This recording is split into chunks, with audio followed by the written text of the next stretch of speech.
Hello mga sisi! So ayan nga, nag-commute tayo for today's video kasi tulog pa si Mister. Hindi muna tayo Disney Princess today. So magpapa-nails nga sana ako today sis. Pa-smile-smile lang yan dyan pero mamaya stress na yan sis. Kasi may nangyari. Ewan ko anong nangyari kay Union Bank sisi. Ayan, pangatlong withdraw, pangatlong bangko ko na to sis. Hindi ako maka-withdraw. Guys, Sisi. So, ang supposed to be na magpapanail sana ako. Magpapanails, magpapapedicure na uwi kami sa complaint sa bank. Sa PBCom and sa Land Bank. Actually, walang problema ang mga bank na yon. Ang may problema is si Union Bank. Union Bank kami nag-withdraw. Tapos, nag-withdraw ako kanina. Yung nag-vlog pa nga ako kanina eh. Kaya mag-withdraw sana ako ganyan. Tapos hindi lumabas ang pera sa ATM. Sister, so yun naman, nagka-send na kami ng complaint form. Sa Land Bank, 2 weeks pa bago bumalik yung pera. Sa PBCom naman daw, hindi nila ma-assure kung within 24 hours. Pero pinakamatagal is 4 days. Therefore, hindi tayo naka-nails. Ang dumi pa rin ng nails natin. Nagising pa si Dada nang wala sa oras. Grabe. So, yun na nga, sisi. Na-push pa rin natin ang pagpapa-nails natin kahit around 4:30 na ata yan. Nagpa-nails pa rin tayo. At sinundo na nga nila ako. Kasama na ang mga Junakish and si Mama. Kasi mag-grocery pa kami 6 p.m. na yan. Ayan.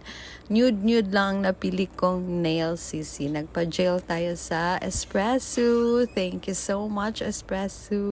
Ganda siya sa nails niya, oh.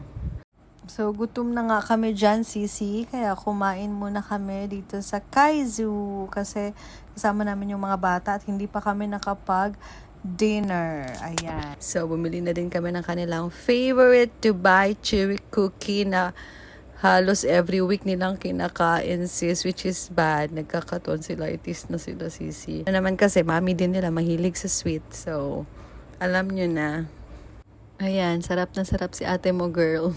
Favorite, mga sweet tooth din. Parang in heaven. Pag nakakain ka ng matamis, sis. Ako pag stress ako, tapos kakain lang ako ng cake, alam ni Dada yan, or anything sweet, nagiging okay na ulit ang pakiramdam ko. Ewan ko kung ako lang ba ang ganon. Basta food talagang gamot sa akin, sis. Pag stress o mainit ang ulo ko, bigyan mo lang ako ng chocolate na masarap, sisi. Okay na. Friends na tayo ulit. So, ayan, sis, namili na nga tayo ng ating groceries sa bahay. Kasama si Mother Dear.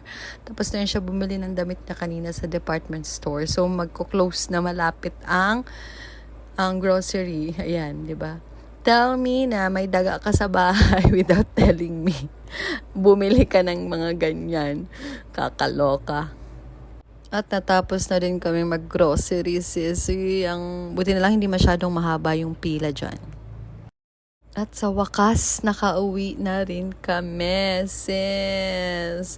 Tingnan mo yung dalawa, oh. Na in love sa pinanood nila sa Netflix na Wish Could Kill. So, nag-download din sila ng game. Ayan. Sleep na kami, sis. Good night. Work na si Dada. Kami naman matutulog na. Bye!